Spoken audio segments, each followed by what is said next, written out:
Hello and welcome to the Created Economy. It's our weekly interview series where we chat with the players from the creator economy at large and discuss the key topics that impacting the growth of the industry. My name is Ken Yeung. I am flying solo today while Greg is working on other stuff and planning out his next trips to NFT Miami. But we'll be back with more guests later on. But right now, I have the pleasure to chat with the head of product at Spotter.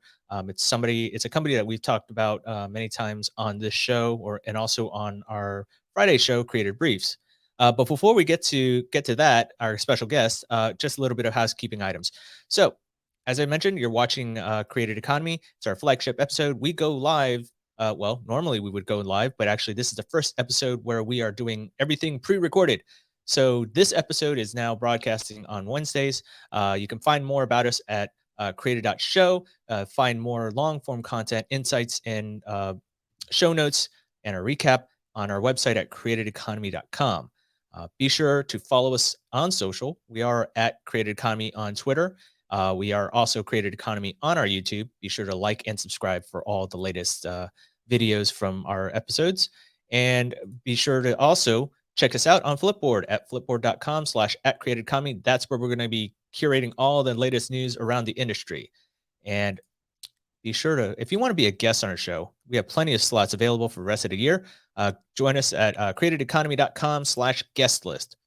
And so, without further ado, but actually, before we get to that, I'm going to give a quick plug out to our sponsor, CEX. The Creator Economy Expo is the one event content creators need to attend in 2022. It's going to be held at the Arizona Grand Resort, May 2nd through the 4th. You can learn about building audience, driving revenue, new content operations, and even some Web3. It's an amazing speaker lineup and also in real life networking. And we all need that after 2 years of being locked down. Join us there on May 2nd to the 4th. You can find out more information at cex.events. And if you use the registration code created, CREATED, you can save $200 on your registration fee. So that's go to cex.events for more information. All right.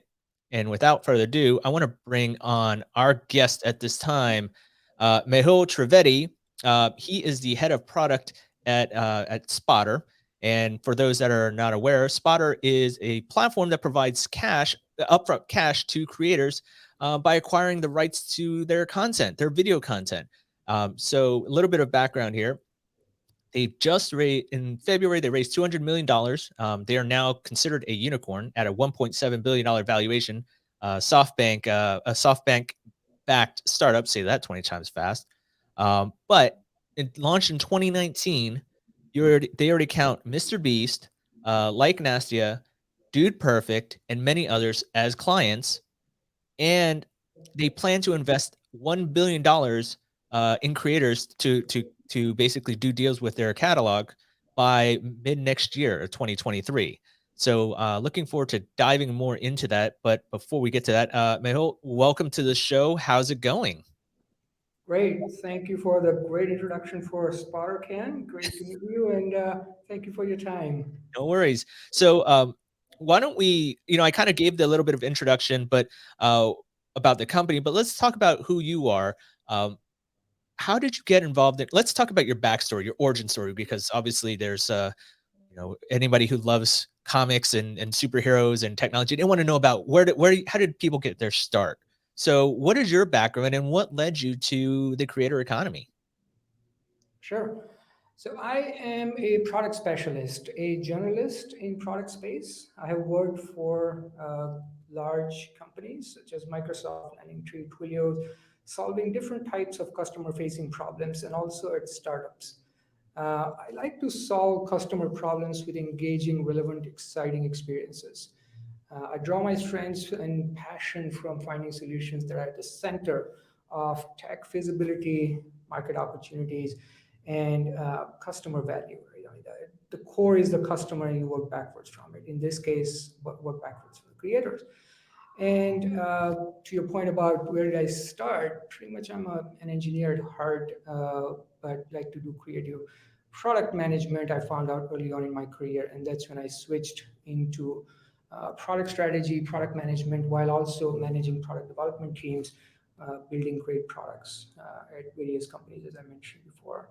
Uh, I was reached out. I initially was not sure about Spotter, but it's a great company, great mission. As Aaron mentions, we want to get creators more money, more often in more ways, and it just stuck with me. I just found that extremely appealing, and here I am. Have you noticed a bit of a technology culture shift, right? Because your background is working at Microsoft, which is a little bit of it is consumer, but it's enterprise. Then LendingTree, very much a B2B type of a company. Then Twilio, which is totally not consumer at all, right? That is super enterprise, that is super developer focused.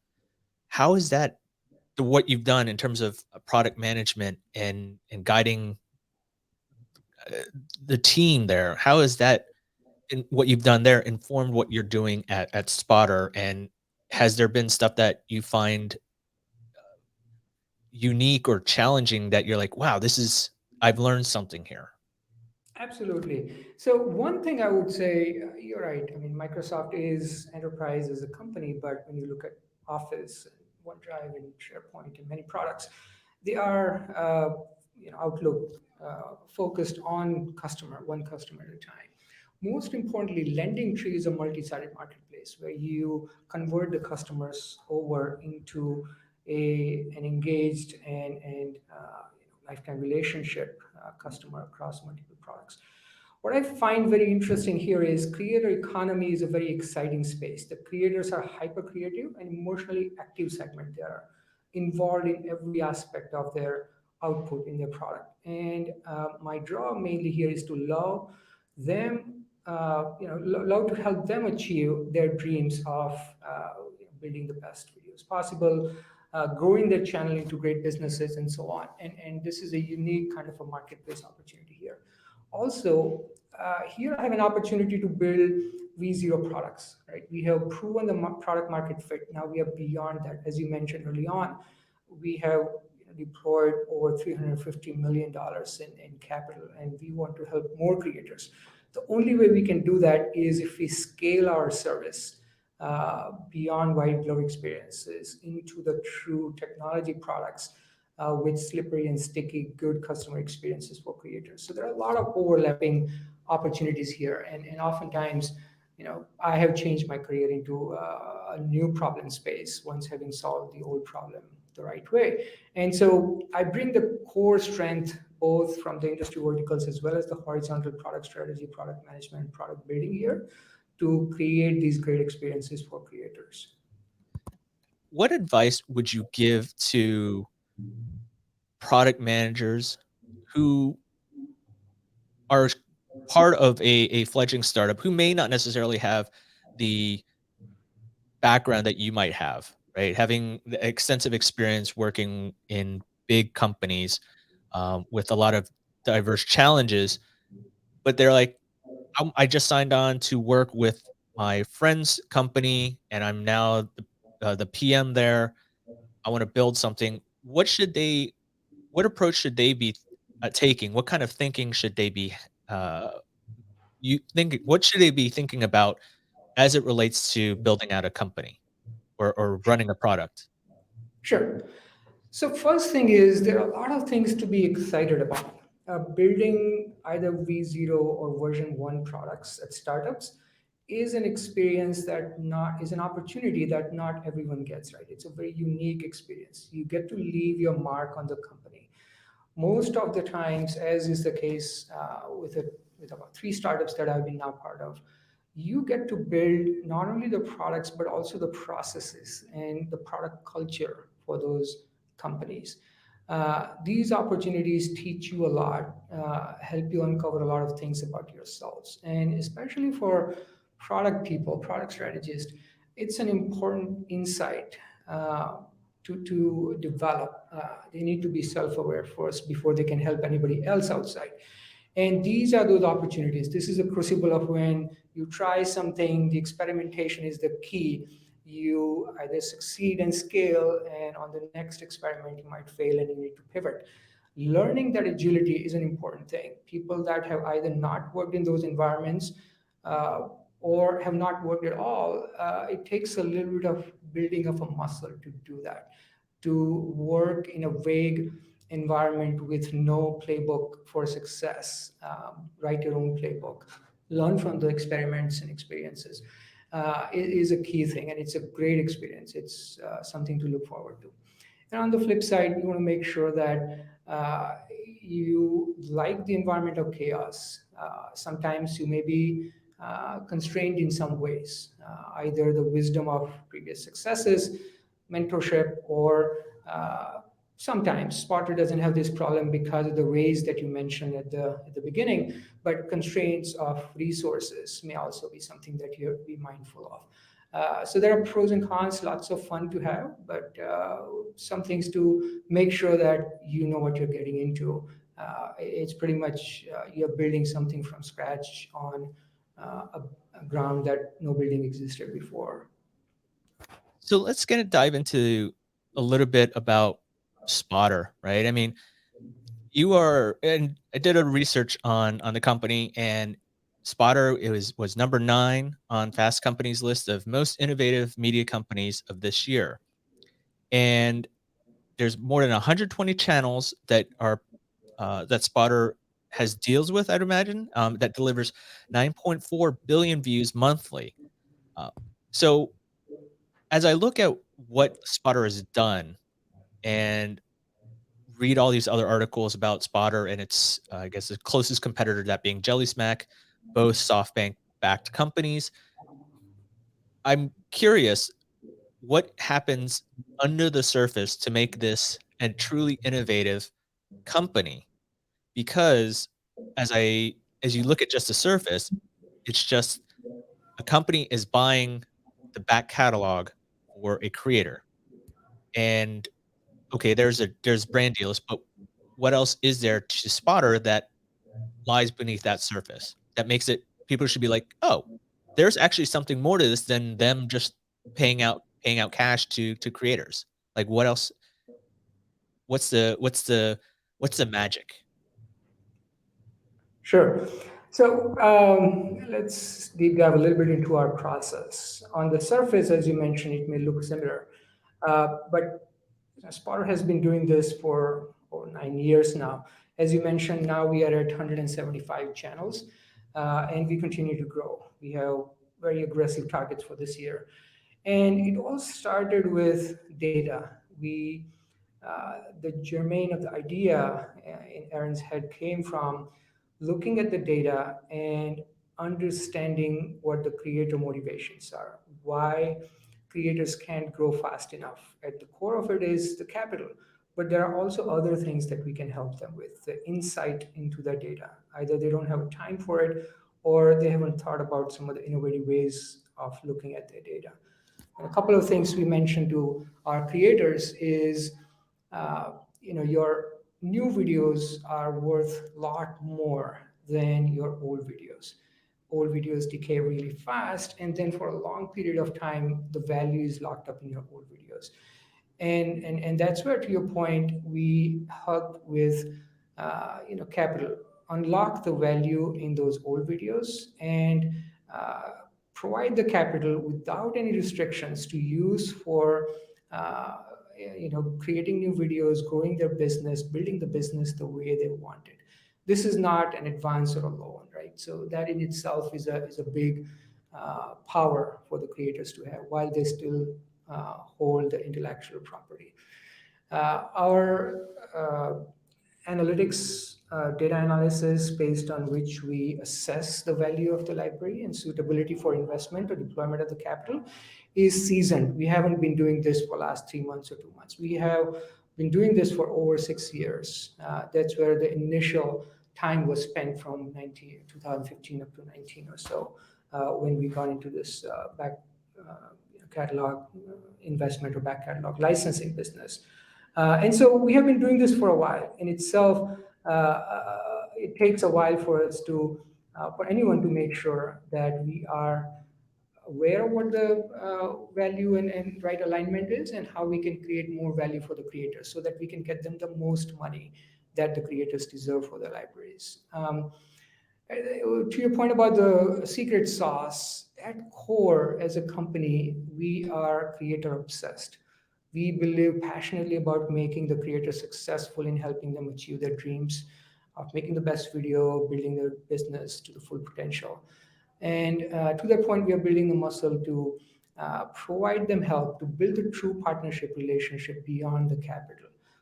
We want to provide the tools and tips to help them get to bigger market share and, importantly, mind share. And so they can be empowered to become the best creators that they are. We are going to go beyond the white glove teams, limited reach, both for the capital as well as the advisement and tools and tips and building the community. Do you see this as being something equivalent to like a big data play rather, behind the scenes?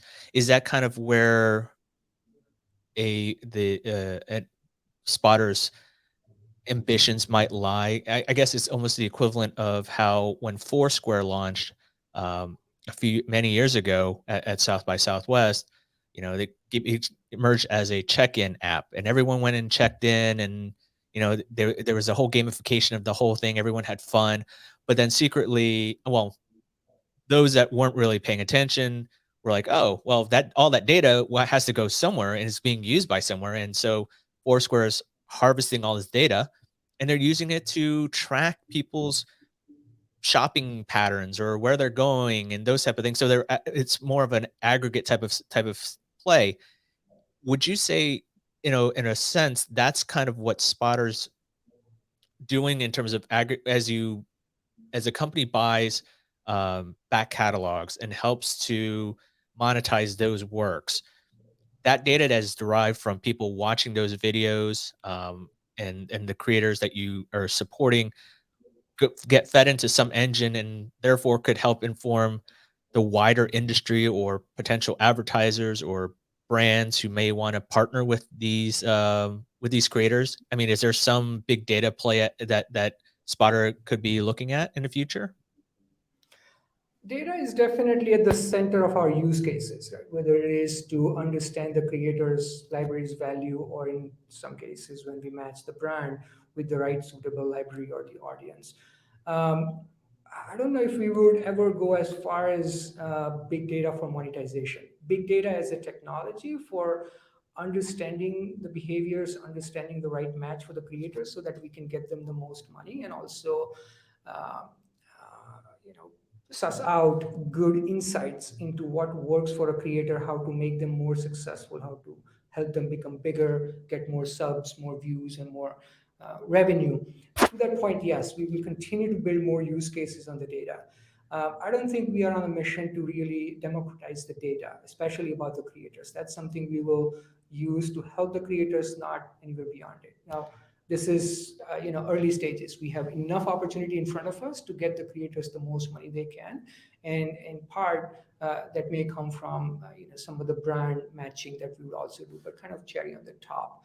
Um, that's where I would say we are focused right now, building the big data platform for good analysis and helping the creators. How would you see why would a creator opt to partner with, or license their content to a company like Spotter as opposed to, I mean, I have a bunch of videos on my YouTube. Granted, I don't have an audience the size of Mr. Beast or any of these people, that may be of value to Spotter. But why would I want to say, "Hey, use these past videos that I have from our podcast and, licenses out to Spotter?" What is the marketing pitch there? Like, why would if I was a creator, it came to you, say, "Mehul, why should I use you?" What would you tell me? Absolutely. So, two main perspectives. One is the videos decay really fast. I think these days, viewers' attention is fleeting. There's a lot of content in the market, and in general, People want to consume or watch newer videos, fresh videos, and so videos decay really fast. The old videos are not as valuable as the new videos. In other words, to flip that point, new videos are really valuable. The creators need to create more and more new videos. They are rewarded for that, both from YouTube in terms of monetization, as well as in just the viewer attention, the viewership and subscriptions. And second, the old videos, if you leave them alone, have locked up value that you can use to create a virtuous cycle in creating the new videos. And so unlock the value, transfer the risk, and build new videos. And to the point of transfer risk, when you work with Spotter, we provide capital, lump sum number, without any restriction on your intellectual property. The creator still retains the intellectual property rights. Not only that, because we are focused only on YouTube, you are free to use your created content on any other platforms, Insta or Twitch or anything else that you want to use. We don't really restrict it or limit it. And at the end of the contract term, the videos and intellectual property is back to you. We are licensing it. So in a lot of ways, we have that really flexible, open terms of relationship that we want to build for long term and lifetime.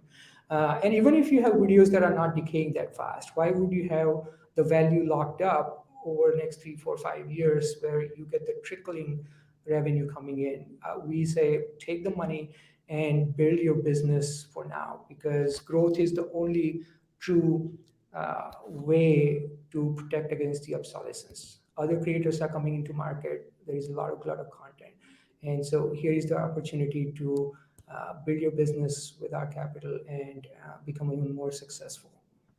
What types of creators are you is Spotter looking to bring on board or do deals with? Are they, and I know that the average size is about of the deal would be 1.5 million, although it could be as low as $15,000. And I guess those terms can vary by creator to creator. Like some could be maybe like a 90-day window contract, another one could be a year-long contract, or so on and so forth. But I'm curious in terms of the types of content, video content that Spotter's looking at. Obviously, things that may be polarizing would be stuff that you might shy away from. But are there specific verticals where Spotter is wholeheartedly embracing and saying, "Yes, we wanna do deals with these type of creators"? Absolutely. So, in general, like you said, average check size may have been 1.5 million, but we want to help creators of all sizes for their hard work and help them build the businesses.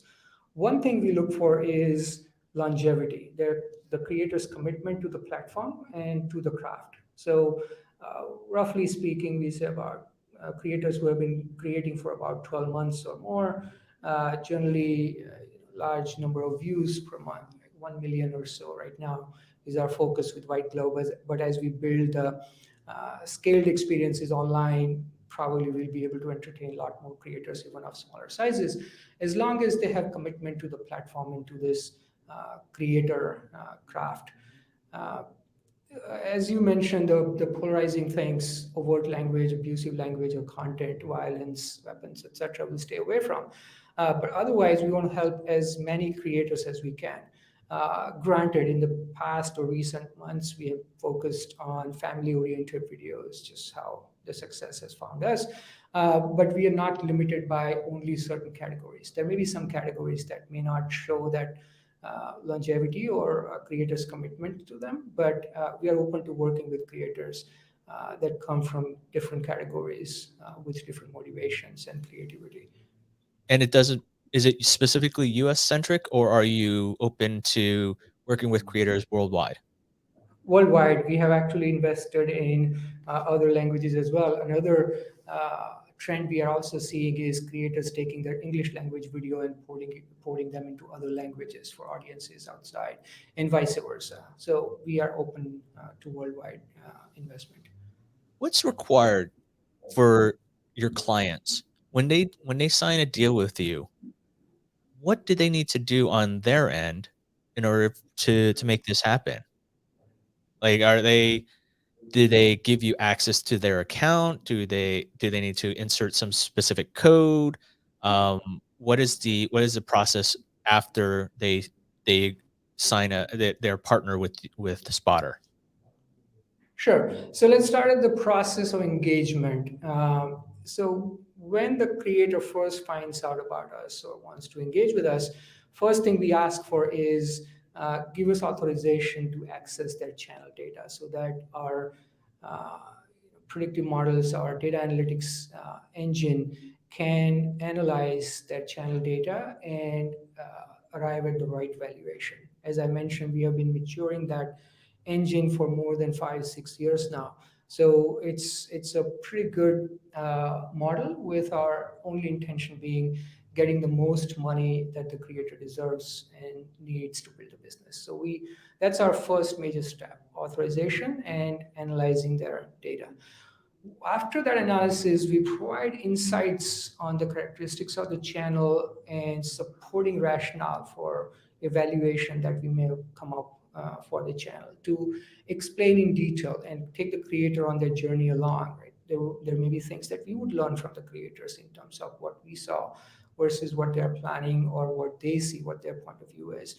So there is a good conversation around that. But that then hopefully culminates into a deal or a contract that we enter into. At that point, we make sure that the channel content is theirs and the claims are fine and right, and a little bit of a content review process to make sure that the content is not in any way orthogonal to our investment philosophy, like I mentioned before, the violence or weapons or any of the unsuitable content that we don't want to align with.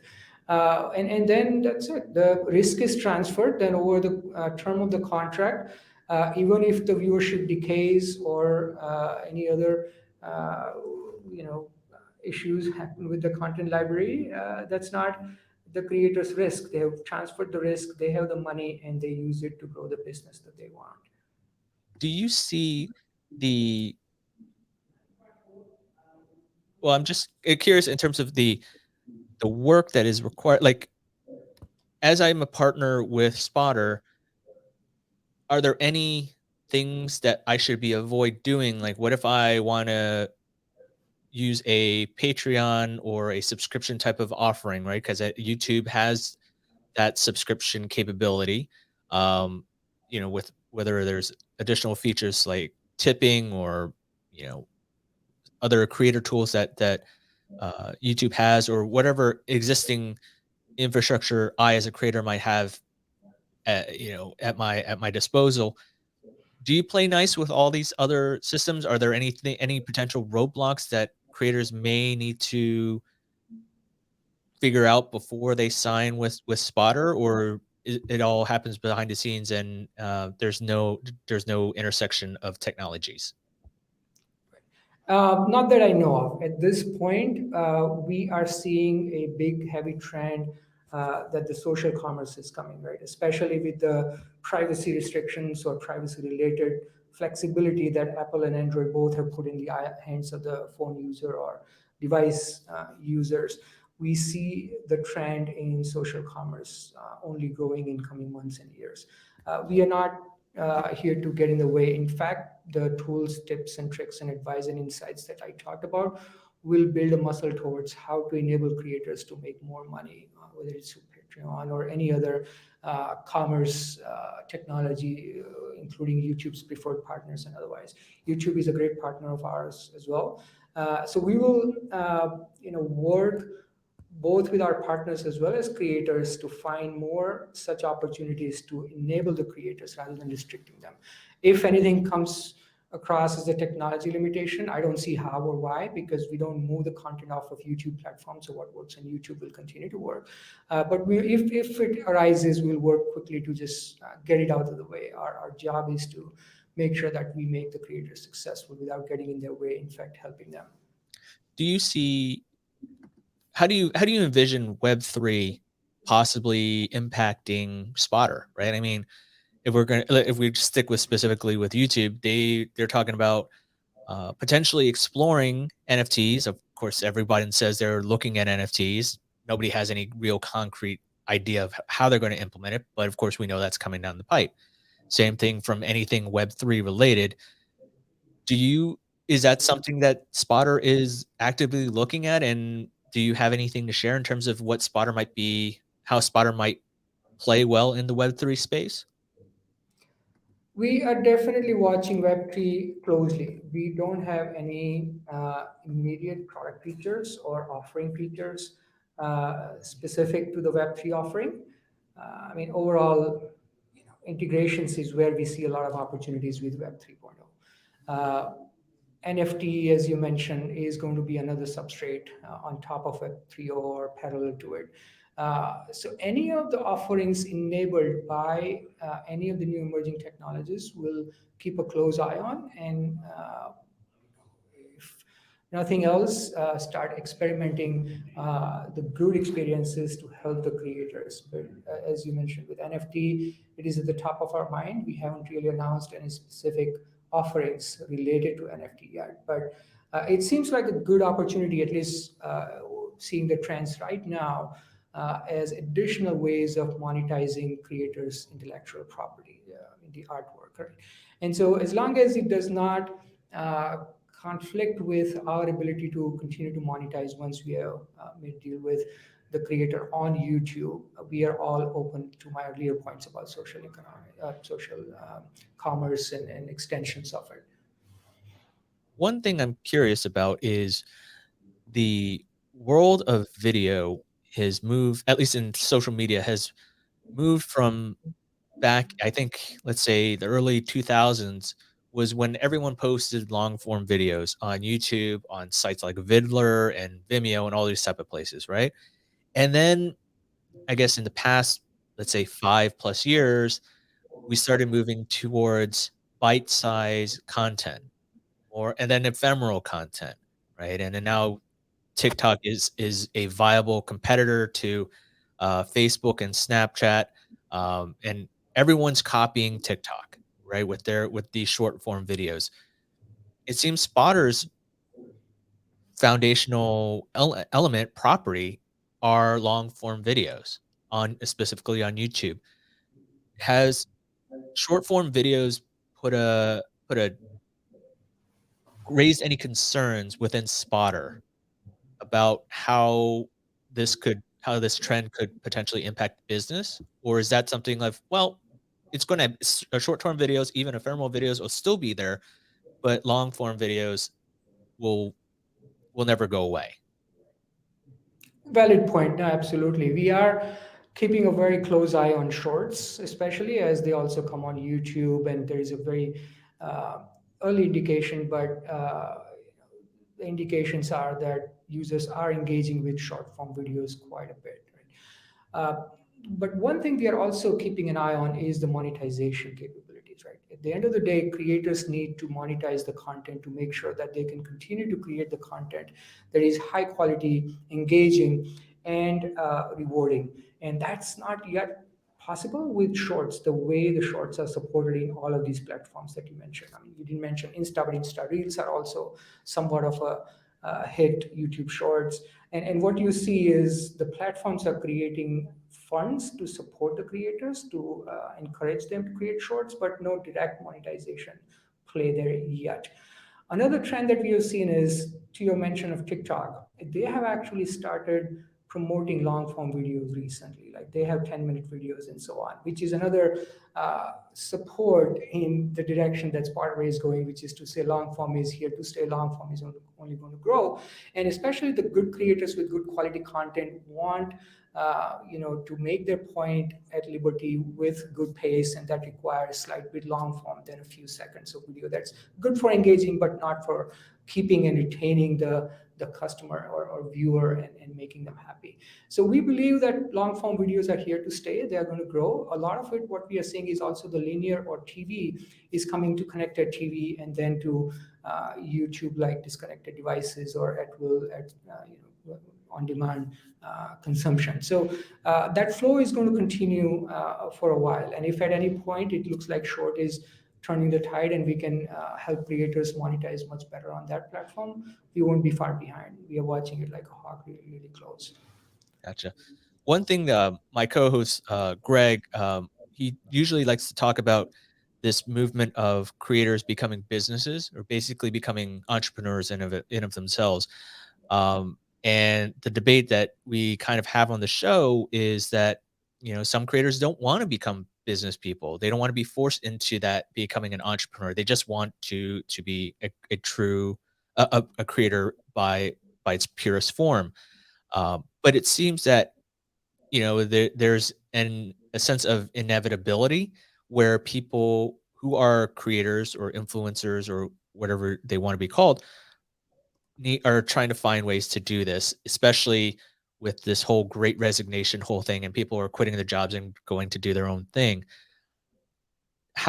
And I think in the creator economy space, and we've looked at statistics in the past where majority of people that are in that identify as creators, those that are monetizing or getting some sort of revenue are through brand partnerships, brand deals, brand advertising, or whatever you want to call it.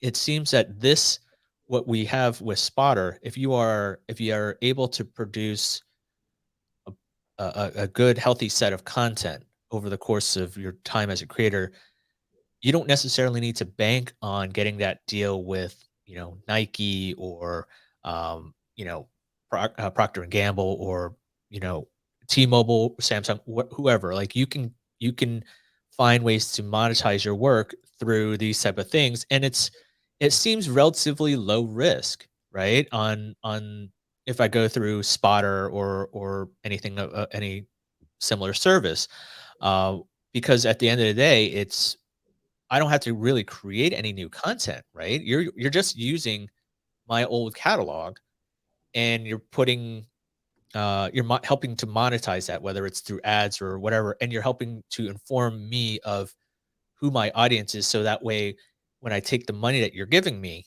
and I get that it's not a loan, it's or whatever, it's my money now, my capital. I can reinvest it to say, okay, Spotter has told me who my audience is, what kind of stuff are they interested in. Then I can create more videos that relate to them and drive up more views, get more subscribers, get more attention, and kind of move up that curve. Um, would that be a fair description of how you might see this kind of like process? It is. So let me re-summarize it in a way that we help the creators and how we see our model helping the creators become businesses or even more successful businesses if you have a small one. So, in order to survive and thrive, the creators need capital to one, become self sustaining if they are small. And then, when they start growing, if they want to continue focusing on the creative output, they need a team around them. They need infrastructure around them so that they don't have to do 15 different things like a very small business owner. And that's where our capital can help. So our capital can help first bootstrap uh, a creator into creating more volume at high quality, at high pace, uh, right away. If you have the old catalog, you're just waiting on the trickle revenue to come in every month, and that may take a while before you have enough nest egg to invest in a good equipment or hire a team with confidence that you won't have to worry about the paychecks. And so we help that right away. The second thing is we also help with insights and build a partnership in helping the creator understand the operations of business and not have to worry too much about whether they are releasing the video at the right time and so on. Right? So those kind of tips can help eliminate that operation burden as well. So we help the creators by doing that, leave the finance out, leave the operations out. Now what remains is focus on creating your product, which is the creative, high quality videos. And so it's an extraordinary way to think about us in helping them become bigger. And then you also mentioned the brands. Absolutely. Instead of having to create a brand or integrate the brand into their content, they just have to worry about what is the subject, the content, and making the point of whatever they are trying to describe or trying to put out there. And then leave the monetization and alignment outside the video. Decoupling that gives them a lot of flexibility now and in future. And by Spotter aggregating videos across number of creators, I mean, imagine if you are kind of mid-sized to small creator, you don't have a lot of leverage to even attract a large brand, let alone longer-term brand loyalty. Whereas when Spotter can aggregate that and mediate that for brands, for the creators, we can now again deliver on their promise of most money to the creators because now we have more money and we have added some value in this marketplace. So can you give us shed a little bit of light in terms of Spotter's product roadmap? Like where can we expect from Spotter? I mean, you're the guy that runs that's in charge of all the products, so might as well take advantage of this. Where do you see this going in the next 2 years? Right? I mean, you have this new influx of cash, and granted, a lot of it's going to go towards investing towards hitting that $1 billion investment in creators. But what else? What can we expect from Spotter in the next 2 years from in terms of the product roadmap? Yep. So at this point, we are extremely hyper focused on growth. We see a lot of opportunities in front of us. We have helped several creators, mostly of large size, as you mentioned at the beginning of the show, Mr. Beast and name the list just grows as we continue to deploy more money.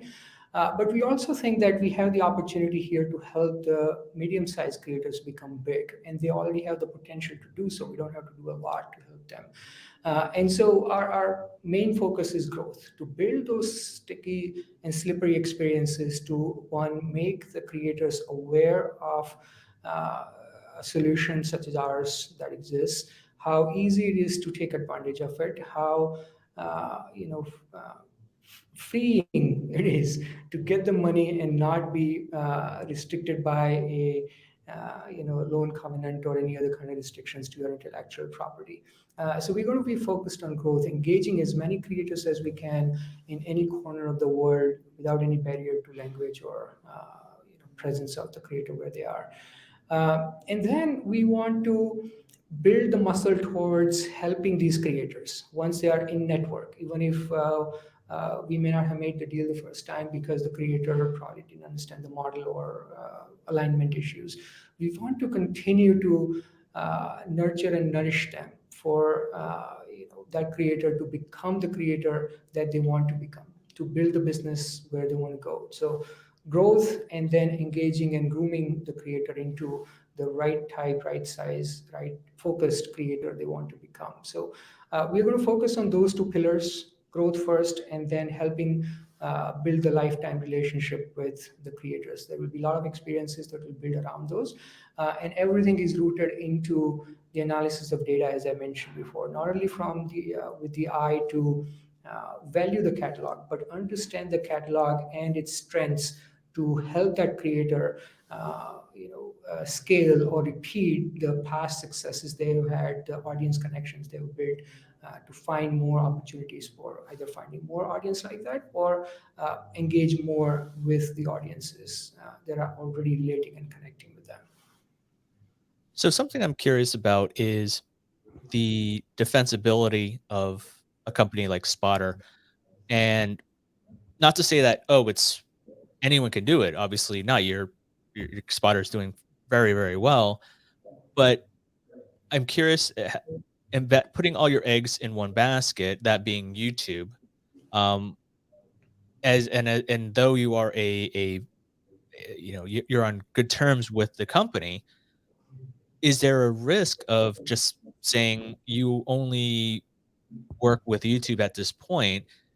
Are there plans that's for Spotter to maybe branch out to work with other platforms in the future? Because what happens if YouTube decides to change something in their API or in their policy or whatever? And, we can't say that doesn't happen because it does, not which specifically with YouTube, but with Instagram or, all these other big platforms. They make one simple change. It can basically ruin an entire company. that relies on it. Is that something that is on the back of the mind of this team at Spotter? It is a fair point. It's a discussion we constantly have. Everyone we talk to, whether it is to hire them as a new team member or in general, when I mention YouTube as our focus platform, it does come up all the time. Uh, and the way we see it is YouTube is really large. It's a world in itself. For YouTube to change their behavior or change their stance would be a pretty big shift. It could happen, but we see very small probability of it. And so at this point, we are comfortable focusing on YouTube. It gives us a startup a hyper focus that it needs to use all its resources to become successful and the growth that we want to achieve. I mean, the alternative is to kind of spread thin, hedging our bets in multiple things, but then the growth would be also, kind of appropriate when you hedge the risk, right? And so we are absolutely hyper focused right now. We continue to have those debates and discussions. At what point? I think in some ways, that decision will hinge not on the risk, but also on how can we help creators more? Are we actually unlocking or unblocking creators by going into other platforms? Then it'll become an easier decision to build on that synergy for offerings on other platforms at this point. As we talked about during our conversations on monetization and shorts, at this point we see we can help the creators the best in helping the capital, and with our focus and our data engines on YouTube analysis that we have matured over years, we are in the best position even compared to competition that will obviously come because now we have shown the success in this space. More competitors will obviously follow. We will continue to have that leg up, and we want to make sure that we build that growth that is absolutely appropriate on YouTube. Yeah. Couple of questions before we close out is how, as somebody who's, and I want to go back to your background because I find it interesting that you've worked at again, Microsoft, LendingTree, and Twilio. These have been relatively transformative businesses in the world of tech. Or and what advice would you give to anybody who says, I want to find a company that is truly that could be a game changer? And I don't want to use that word as very cliche, and because everyone's always touting, oh, I'm a game changer, company or whatever. But what advice would you give to a builder or an engineer or designer or a writer, whoever who wants to join a company that could be have an upward trajectory in the long term, right? Because there are some that like, oh, this is actually going to take off, as opposed to those that maybe not so.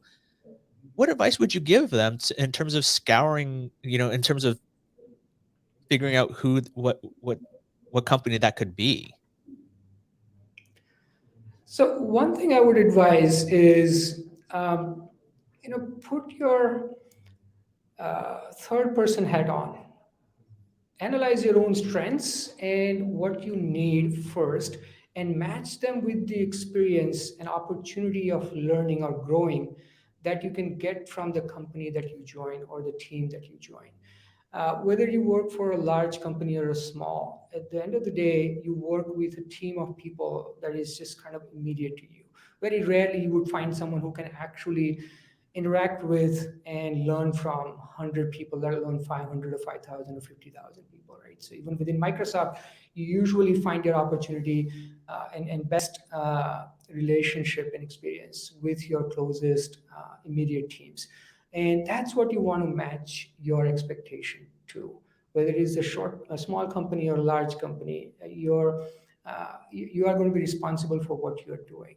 The great opportunity of working with small companies or startups is you get to leave your mark, and in doing so, learn by doing rather than just doing what you have been told.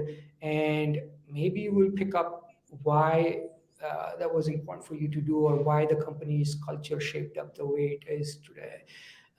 So match your expectation, what you want to get out of an experience, with the team that you're working with. At that point, it doesn't matter whether it is a startup or a large company. trying to find a bat. I mean, Spotter is a unicorn, which is an extraordinary thing, but trying to find a company that will absolutely be a rocket ship is more of a hindsight than something you can absolutely with certainty bet on every time you go out to look for a job, or even as an investment manager, you would say across the venture capital that basically that nobody has an alpha, right? And so, as an engineer, as a product specialist, what I have always done is to shape my career as a generalist, solve different types of business problems, solve different types of market opportunities with product. And in doing so, you will learn so much that then the opportunities will come your way. Do your best work and not worry about betting on the right rewards. So there was this quote I saw. I can't remember whether I saw it on the Spotter website or maybe I saw it in an article from your CEO or co-founder. The phrase is "people over profit," right? And I think that it kind of leads me to I guess the final question I have is again almost an advice related question. There are plenty of builders out there going after the creator economy space. It's a wild, wild west. We have those that are in the Web3 space. We have those that are doing link in bios. We have those that are targeting musicians. We have those targeting, videos, all sorts of all areas, right? I mean, this is the the dawn of a new era of web, and kind of back in the early 2000s, where you know everyone went crazy and did whatever that launched whatever product and hope something stuck, and then everybody whittles down to the winners and not so fortunate ones. So to that in that regards, people for profit. What does that mean to you? How does that relate to Spotter? And what kind of message should listeners take away if they're building creator tools, and how should that guide them moving forward in terms of building out their business? Sure. So I think I alluded to earlier on in one of the questions too, which is we are a creator obsessed company. We want to help creators, and in doing so, want to have fun, so that people or profit is targeted at both our customers, our partners and creators, as well as our team, to make sure that our team has fun. Look, in differentiation, I could have mentioned analytics is like the number one thing and the most important secret sauce, or I could mention our team, which really wants to go above and beyond to help the creators. But the real thing is the entire company is creator obsessed. And in that sentiment itself, it's really important for us to make sure that we build things for our creators in the way that helps the creators. And even when we think about solutions or think about how we want to help creators, we think of things like audience over algorithms. Right? We are not trying to solve a problem of how does YouTube actually promote or recommend a video, and do we actually reverse engineer algorithms the best possible way, and so on. Like how instead of that, let's focus on what creators customers are and how can we make sure that the audience is sticky for the creators, help them use the capital in the best possible way that way, and then make sure that the growth in their subscriptions, viewership, even revenues is as much as possible guaranteed, and works as a safety against obsolescence I talked about before, like new videos better than old, but how? And that focus of people, to make sure that at the end of the day we are all humans relating to humans. However, we exchange the unit of economics is secondary. We want to make sure that we value the relationship and we value their success over ours, or along with ours. Cool. Well, Mehul, thank you so very much for joining us, joining me on the show. It was amazing to hear your history, your background, to hear more about Spotter. But before you go, if anyone has any questions for you or wants to learn more about Spotter, can you leave tell them where to find you, how to get in touch, to learn more? Absolutely. My email address is mehul.trivedi@spotter.la. We still are on spotter.la. Right? keep campaigning for spotter.com, the domain we own, but that's my email address, mehul.trivedi@spotter.la. Cool. Sounds good. Well, thank you so much for joining us, and looking forward to hearing more about the company. It seems like every other week we hear more and more about the company. I think leading up to this interview, there were I think I read like 3 or 4 articles all about Spotter. So it looks like you guys are doing an amazing job over there. So thank you so much for taking the time to join me today on this episode of Created Economy. Thank you very much for your time as well, Ken, and great conversation.